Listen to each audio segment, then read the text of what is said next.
began the great negotiations of peace. At the magnificent Palace of Versailles, the global powers redrew the world map.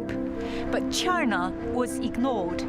It was a moment that had a considerable and lasting impact on the nation and the Far East.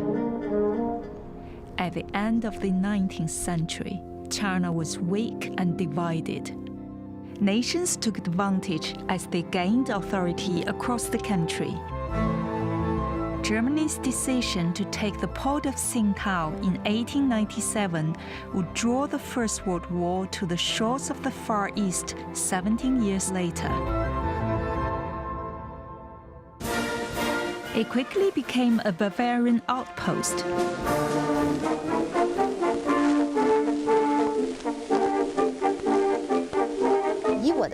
We should view the German occupation philosophically. On the one hand, it was an imperialist grab, but on the other, the Germans did contribute a lot to urban construction. Qingdao was transformed from a small fishing village to a modern urban city.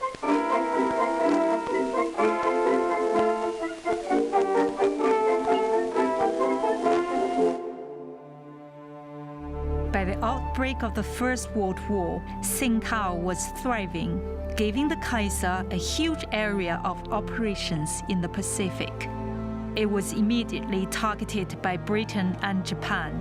We command our army and navy to carry on hostilities against that empire with all their strength.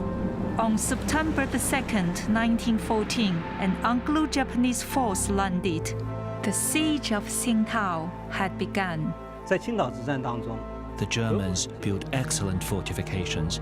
Take the fort site of Tsingtao Hill Battery. It was the headquarters of the German forces, but what it lacked was the outside supply of reinforcements. Chinese laborers, commanded by their German masters, dug trenches, locked equipment, and positioned artillery. On October 31st, the Allied forces closed in. For a solid week, the city was bombarded from sea and land, night and day.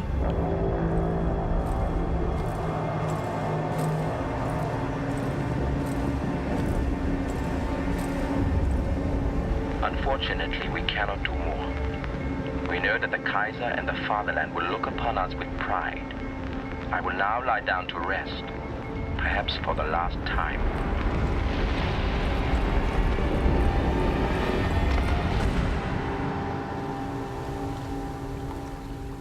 450 men died in the siege, 40 of them Chinese laborers.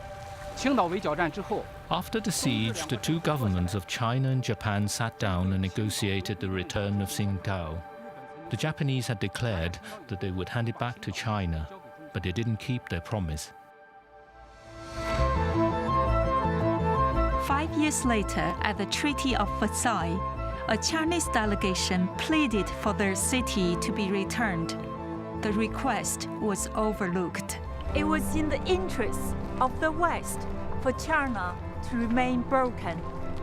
Qingdao would stay firmly in Japanese hands. The decision incensed a nation. The Chinese stormed out of Versailles, refusing to sign the treaty.